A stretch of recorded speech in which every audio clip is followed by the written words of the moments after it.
Bagaimana kabar kalian? Masih sehat? Masih semangat? Semoga masih tetap sehat dan terus semangat untuk mengikuti MPLS online di hari terakhir ini.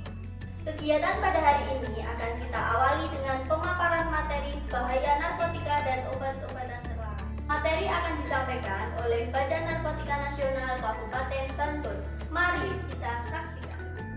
Bismillahirrahmanirrahim. Assalamualaikum warahmatullahi wabarakatuh. Salam sejahtera untuk kita semua. Sebelumnya perkenalkan, nama saya Arvin Munajah. Saya adalah Kepala BNN Kabupaten Bantul.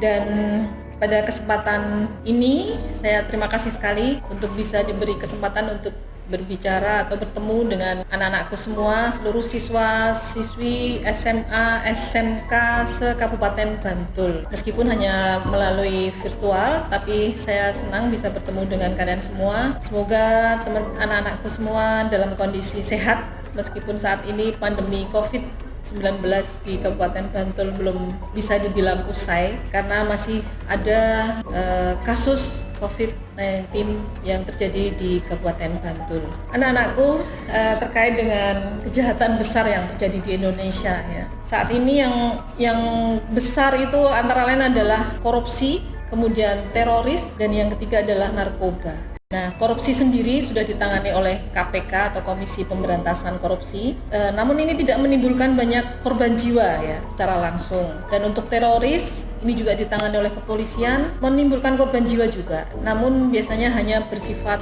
lokal di wilayah tertentu seperti itu atau di area tertentu. Sedangkan narkoba ini anak-anakku semua yang menjadi perhatian khusus kita. Kelihatannya tidak menimbulkan korban jiwa, tapi sebenarnya banyak sekali warga negara kita ya, masyarakat kita yang sudah meninggal karena narkoba. Bahkan sesuai dengan data kita bisa mencapai 30 sampai 40 orang setiap harinya meninggal karena narkoba. Namun kita sering tidak melihat, tidak mendengar begitu, tapi sebenarnya cukup banyak. Nah, narkoba ini di Indonesia sudah membentuk Badan Narkotika Nasional yang akan bekerja bersama-sama dengan Polri, dengan TNI, dengan Bea Cukai, dengan imigrasi, dengan pemerintah daerah dan juga seluruh komponen masyarakat. Karena BNN sendiri tidak akan bisa mampu menyelesaikan permasalahan narkoba ini. Bapak Presiden kita, Bapak Joko Widodo sudah menyatakan bahwa kondisi di Indonesia ini darurat narkoba. Darurat narkoba ini bisa diwujudkan atau bisa dibuktikan dengan hasil penelitian BNN bahwa di Indonesia memang angka prevalensi penyalahgunaan narkoba itu bisa mencapai 1,8%. Artinya 1,8% dari penduduk Indonesia ini ternyata sudah menjadi penyalahguna. Itu dari hasil penelitian yang dilaksanakan oleh BNN. Sehingga pemerintah cukup serius dalam menangani narkotika ini. Bahkan tahun 2019 kemarin BNN dan kepolisian berhasil menangkap atau mengungkap sebanyak 33.371 kasus narkotika dengan sejumlah barang bukti yang cukup fantastis, antara lain ganja sebanyak 112,2 ton, kemudian sabu sebanyak 5,01 ton selama 1 tahun ini, kemudian ekstasi itu sebanyak 1,3 juta butir dan PCC itu sebanyak 1,65 juta butir. Ini jumlah yang cukup besar, dan jumlah segitu itu bisa untuk merusak generasi bangsa kita dengan cukup parah, sehingga negara kita sebenarnya sudah terancam oleh penjajahan penyalahgunaan narkotika. Jadi narkotika ini bisa dikatakan sebagai penjajah tanpa wajah. Sepertinya tidak nampak, tidak kelihatan penjajah, tapi secara perlahan-lahan mereka merusak generasi muda kita. Dan selama tahun 2019 ini juga sudah diamankan ya sebanyak 42.649 orang tersangka kasus narkotika. Cukup banyak. Anak-anakku, seluruh siswa-siswi SMA, SMK se-Kabupaten Bantul yang saya cintai, saya banggakan bahwa kondisi di Bantul saat ini dari data yang kita dapatkan ya dari Polda juga, bahwa Bantul ini menempati posisi kedua setelah kota Yogyakarta dalam hal jumlah kasusnya. Bahkan di tahun 2020 ini barang bukti yang berhasil kita amankan itu juga cukup bagus. Dari Polres sendiri pernah menangkap 1 kilo sabu, mengamankan 1 kilo sabu, sedangkan dari BNN belum lama ini di masa COVID dan bulan puasa kita berhasil menangkap pengedar dengan barang bukti 30 gram sabu. Itu cukup besar ya untuk wilayah Bantul, 30 gram sabu. Biasanya sabu ini akan dipecah menjadi kecil-kecil karena harganya cukup mahal. Alhamdulillah sebelum itu terjadi di wilayah Bantul kita berhasil menangkap pengedar tersebut. Kemudian kalau kita berpikir kenapa barang bukti yang besar ada di Bantul, itu mereka menyediakan barang tersebut itu pasti karena ada permintaan. Jadi ada supply, pasti kan ada demand.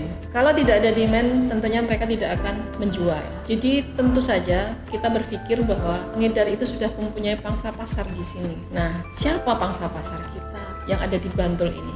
Tentu saja adalah generasi muda kita dan juga masyarakat di wilayah Bantul. Kasus penyalahgunaan narkotika di Bantul ini, bahkan di Indonesia ini yang paling banyak adalah ganja dan sabu. Dan itu dilakukan oleh pemuda dan masyarakat yang masih berusia produktif ya. Kalau anak-anak sekolah memang banyak kasus yang sudah ditangani, itu adalah kasus psikotropika atau barang-barang narkotika. Psikotropika berbentuk pil-pil seperti itu banyak sekali di Bantul, dan itu ditangani langsung oleh Polres. Sedangkan yang kami tangani adalah khusus narkotika ya, ada sabu, ada ganja dan sebagainya. Dan siswa-siswi SMA, SMK se-Bantul, Ibu berharap kalian semua jangan sampai mencoba, karena sekali mencoba itu akan sulit sekali untuk lepas. Mereka akan, sifat dari narkoba itu akan membuat adiksi, ketagihan. Jadi sekali mencoba dia akan terus ingin mencoba dan mencoba. Dan para pengedar itu pintar sekali, mereka bahkan berani memberikan gratis di awal-awal. Tapi untuk pil-pil psikotropika seperti itu yang harganya relatif agak murah, mereka bersedia untuk memberikan gratis. Setelah tubuh kita ketagihan, baru nanti kita diwajibkan untuk membayar. Kalau tidak mau membayar, mereka akan dikenai, ya kadang dianiaya, atau mereka harus bisa menjual barang tersebut kepada orang lain, dipaksa untuk menjual barang tersebut kepada orang lain agar mereka bisa mengkonsumsi secara gratis. Itu yang banyak dilakukan oleh para pengedar. Jadi usahakan apapun yang terjadi, jangan sampai mencoba untuk berbagai jenis narkoba. Dan para pecandu narkoba ini biasanya diawali dengan permasalahan pribadi. Nah, ini yang harus kita atasi ya. Karena yang namanya menggunakan narkoba itu tidak akan menyelesaikan masalah. Tidak akan menyelesaikan masalah. Masalah kalian itu akan bisa diselesaikan atau dibantu dengan berserah diri kepada Tuhan, dengan konseling kepada Bapak Ibu guru, dengan curhat kepada orang tua kita atau orang-orang yang bisa kita percaya. Kalau itu tidak dilakukan, bahkan lari ke dunia narkoba, itu tidak akan menyelesaikan masalah, justru akan menambah banyak masalah. Karena mereka yang menjadi pecandu narkoba itu tentu saja pola hidupnya, berfungsi sosialnya akan terganggu semuanya. Bahkan untuk keuangan, mereka akan butuh banyak uang yang itu akan menyebabkan berani berbuat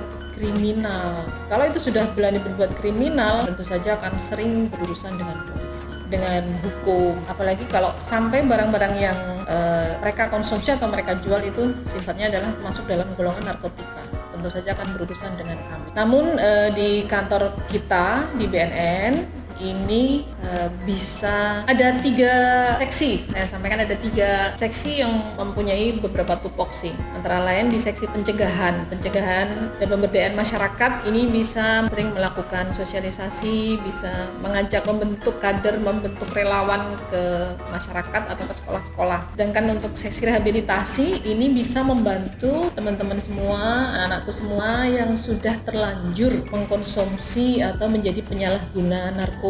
Jadi jangan takut-takut kalau misalnya salah satu di antara kalian ada yang sudah pernah atau sudah menjadi pecandu atau penyalahguna narkoba, kalian bisa datang ke kami, tidak kami tangkap, kami akan membantu untuk program rehabilitasi secara gratis. Itu yang bisa kita lakukan. Kemudian ada satu lagi seksi pemberantasan yang memang ditangani langsung oleh bapak-bapak dari Polri yang bertugas di BNN ini, dan mereka siap melakukan penangkapan atau kalau ada informasi dari masyarakat, kita bisa melakukan penangkapan untuk untuk seksi pemberantasan.